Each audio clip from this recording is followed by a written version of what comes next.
Hi guys! Good morning, good morning, good morning everyone! Welcome back! Ngayon, ang aking iba-vlog ngayon ay just update sa ating channel dahil matagal na akong hindi nakapag-live at hindi rin ako nakapag-upload ng mga videos as in kasi gusto ko munang mag-relax. But this time, gusto kong mag-vlog sa 2025 tax return. So it is time to file a tax return. So reminder lang to guys. So as a blogger and you are a blogger, you guys are blogger. So siguro nag-earn na kayo ng pera. So this is for the blogger earner already. The people who are filing the tax for 2025 and you are a blogger and you earn money and you have a salary from YT. So, absolutely, you can file a tax return kung malaki ang nasa sahod nyo. But, if less than, so, no worries. But if it's a really small, tiny amount, no worries. But, if it's really higher and bigger, so that you have to file it. Importante guys na ipa-file nyo yan. Hindi ko alam sa ibang bansa, like for example, Philippines, kung paano kayo magpa-file ng tax dyan sa sweldo nyo ni YT. So, sa ibang bansa, so hindi ko alam. But, this is just for reminder to all the vloggers who earn the money already from YT and then you file a tax in your country, especially here in the US. So, I remind you that it is time to file a tax. I think na pinapadalhan na kayo ng 1099 or 1040, something like that, around that kind of form. So if you receive that, that's for your pagbablog. So parang tinatawag na royalty. So royalty yan. Ngayon guys, kung meron na kayo yan, if you guys receive that already and you need to file that tax, if you earn so much. As far as I know, I think if you earn more than $500, you really required to file a tax. And I think if less than that, maybe you don't, and maybe you do. It's up to you. So, yeah. Kasi pag hindi kaya magpa-file, baka mamaya ma-penalty pa kayo. Malaki ang penalty niyan guys, lalong-lalo na kung kayong mga vlogger, yung mga popular vlogger, nakikita naman natin dyan. I saw already, I know, and I seen it, that lots of vlogger out there, YouTuber, earn a lots of money from their blog, from YT. So, I guess you guys are filing a tax for that. And don't forget and just don't ignore it because in the long run, tapos hindi kaya magpa-file, magkaroon talaga kayo ng penalty at super duper baka mauubos pa yung mga investment nyo kung naka-invest na kayo sa yung pagbablog, nakabili na kayo ng mga bahay, nakabili na kayo ng mga ganito ganyan, meron na kayong naiipon ng pera, marami na kayong mga ari-arian nga nabili sa pagbablog nyo sa money, tapos hindi pala kayo naka-file ng tax, hindi pala kayo nakabayad ng tax every year, so ngayon babawiin yan. As in, talaga i-garnish yan. Baka mamaya kulang pa yan. So, may penalty talaga kayo. At kung mag-penalty yan ang ating Uncle Sam, malaking malaki. It depends kung gaano kalaki rin ang inyong hindi kayo nakapag-file.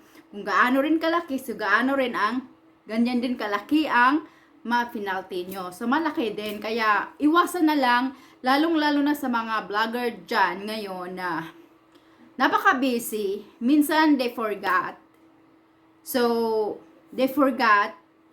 And then, ayan, pagka next year, siguraduhin nyo, halimbawa na, you forgot this year. So, by next year, you need to make sure that ipa-file nyo yan. Wag nyong i-ignore every year. Kasi, talaga pag ma-audit kayo niyan, at talaga namang hindi kayo nakikita kapag hindi kayo nag-file for a few years, maybe more than this and more than that, talagang malalaman yan at magkaroon kayo ng penalty. Trust me, maano talaga, magagarnish yung mga investment nyo dyan kung anong naiipon nyo, tapos hindi pala kayo nakafile ng tax. Kasi, yung earning nyo kasi dito yan sa USA. Diba ang YT is USA based? So, magbabayad talaga tayo ng tax. So, hindi ko lang alam kung sa ibang bansa, like for example, Philippines, I know Philippines,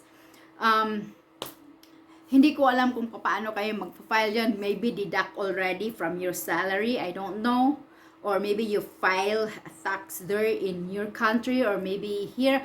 I'm not sure. This vlog is only a reminder for all the people who earn money here as a vlogger sa pagbablog, who earn money from YT or whatever platform is that, FB, Instagram, TikToks, whatever.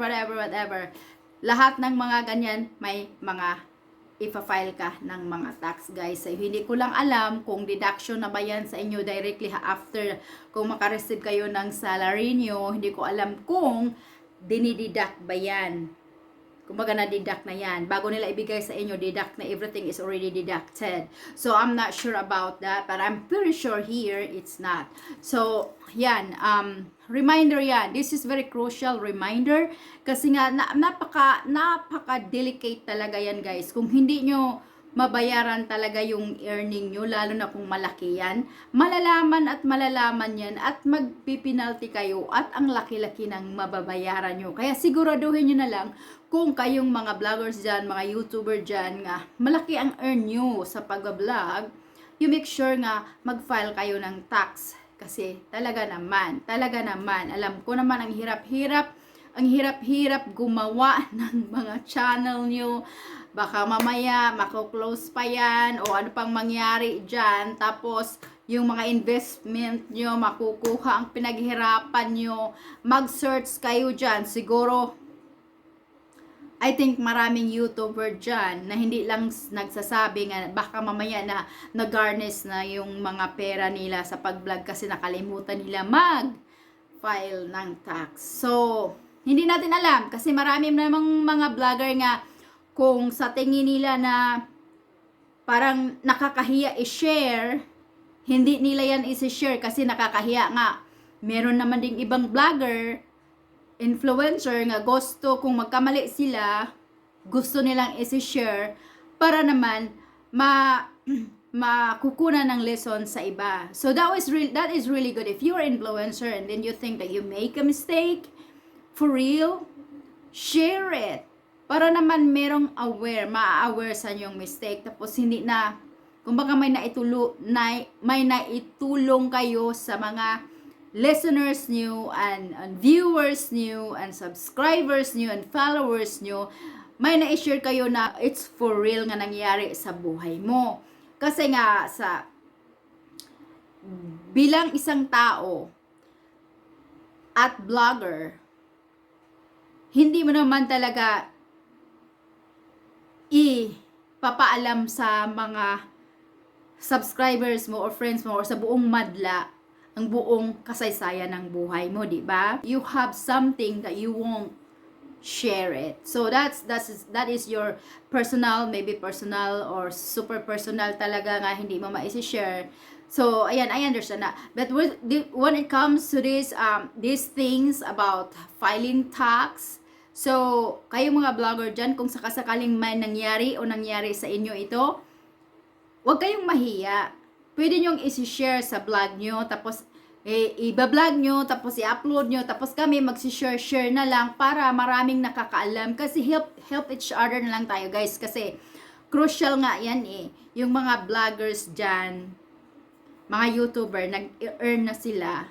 So, at least malalaman nila. Kasi yung mga baby boomers, yung mga bagong vloggers yan and YouTuber, wala pa sila masyadong alam dyan. Me, myself, I'm not really qualified to even say this 100% that I am true. I was just saying here is just a reminder na you have to file a tax. But I'm not really sure what is. Like I said, I don't know other country how they do it. So, I'm not really sure. What I'm doing here is just to remind you guys that as a YouTuber, and this is the time that it's time to file a tax. And I'm sure that YT sent you already The form 1099, or maybe anything that you earn something in social media, I think they call it royalty. So yes, you will receive that form from the IRS in your area. I don't know what is that. BIR, I think in the Philippines is BIR something. So yeah, reminders lang. So as I said all the time, that you don't believe me 100% what I'm saying, but I'm trying my best to remind you, to inform you just a little bit.